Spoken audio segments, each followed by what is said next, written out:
Hi ಎಲ್ಲರಿಗೂ ನಮಸ್ಕಾರ. ನಮ್ಮ ಚಾನಲ್ಗೆ ಸ್ವಾಗತ. ಇವತ್ತು ನಾನು ಕಸ್ಟಮರ್ ಬ್ಲೌಸಸ್ ಯಾವ ರೀತಿ ಸ್ಟಿಚ್ ಮಾಡಿದ್ದೀನಿ ಅಂತ ತೋರಿಸ್ತಾ ಇದ್ದೀನಿ.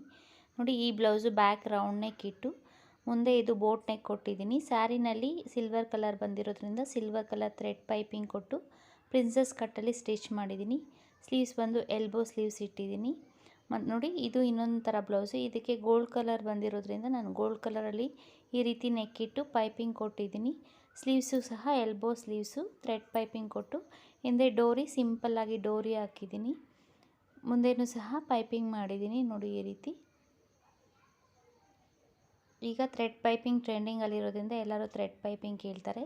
ಇದು ಇನ್ನೊಂದು ಥರ ಸ್ಯಾರಿ. ಇದಕ್ಕೆ ಅವರು ಬೋ ಬೇಕು ಅಂದರು. ಸೊ ಈ ರೀತಿ ಪಾಟ್ ನೆಕ್ಕಲ್ಲೇ ಸ್ವಲ್ಪ ಡಿಫ್ರೆಂಟಾಗಿ ಕೊಟ್ಟು ಇದಕ್ಕೆ ಬೋ ಇಟ್ಟು ಒಂದು ಬಟನ್ ಹಾಕಿದ್ದೀನಿ. ನೋಡಿ, ಫ್ರಂಟಲ್ಲೂ ಸಹ ಈ ರೀತಿ ನೆಕ್ ಶೇಪ್ ಕೊಟ್ಟಿದ್ದೀನಿ. ರೌಂಡ್ ಕೊಡೋದಕ್ಕಿಂತ ಈ ರೀತಿ ಬೇರೆ ಥರ ಶೇಪ್ ಕೊಟ್ಟು ಇವರು ಎಲ್ಬೋ ಸ್ಲೀವ್ಸ್ ಬೇಕು ಅಂದರು. ಎಲ್ಬೋ ಸ್ಲೀವ್ಸಲ್ಲೇ ಪಫ್ ಕೊಟ್ಟಿದ್ದೀನಿ. ಈಗ ಟ್ರೆಂಡಲ್ಲಿರೋ ಈ ರೀತಿ ಪಫ್ ಸ್ಲೀವ್ಸ್ ಕೊಟ್ಟು ಸ್ಟಿಚ್ ಮಾಡಿದ್ದೀನಿ.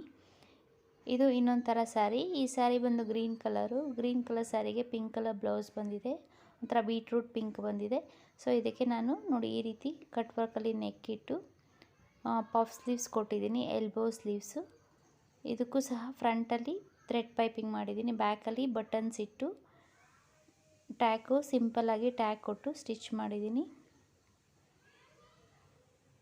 ಇದು ಇನ್ನೊಂಥರ ಕಾಟನ್ ಮಿಕ್ಸ್ ಸ್ಯಾರಿ. ಇದಕ್ಕೆ ಅವರು ಕ್ಲೋಸ್ ನೆಕ್ ಬೇಕು ಅಂದರು. ಸೊ ಕ್ಲೋಸ್ ನೆಕ್ಕಲ್ಲಿ ಹಿಂದೆ ಕ್ಲೋಸ್ ಬಂದಿದೆ. ಥ್ರೆಡ್ ಪೈಪಿಂಗ್ ಕೊಟ್ಟು ಈ ರೀತಿ ಪೋಟ್ಲಿ ಬಟನ್ಸ್ ಕೊಟ್ಟಿದ್ದೀನಿ. ಈ ರೀತಿ ಸ್ಲೀವ್ಸು ಸಹ ಅವರು ಪೋಟ್ಲಿ ಬಟನ್ಸ್ ಬೇಕು ಅಂದರು. ಪೋಟ್ಲಿ ಬಟನ್ಸ್ ಕೊಟ್ಟು front princess cut blouse stitch ಮಾಡಿದ್ದೀನಿ. ನೋಡಿ, ಪ್ರಿನ್ಸಸ್ ಕಟ್ ಕೊಟ್ಟಿದ್ದೀನಿ. ನೀವು ಪ್ರಿನ್ಸಸ್ ಕಟ್ಗೆ ಇಲ್ಲಿ ಬೇಕಾದ್ರೆ ಪೈಪಿಂಗ್ ಕೂಡ ಕೊಡ್ಬೋದು. ಸೊ ನಾನು ಈ ರೀತಿ ಕಸ್ಟಮರ್ಸ್ ಬ್ಲೌಸ್ನ ಸ್ಟಿಚ್ ಮಾಡಿದ್ದೀನಿ.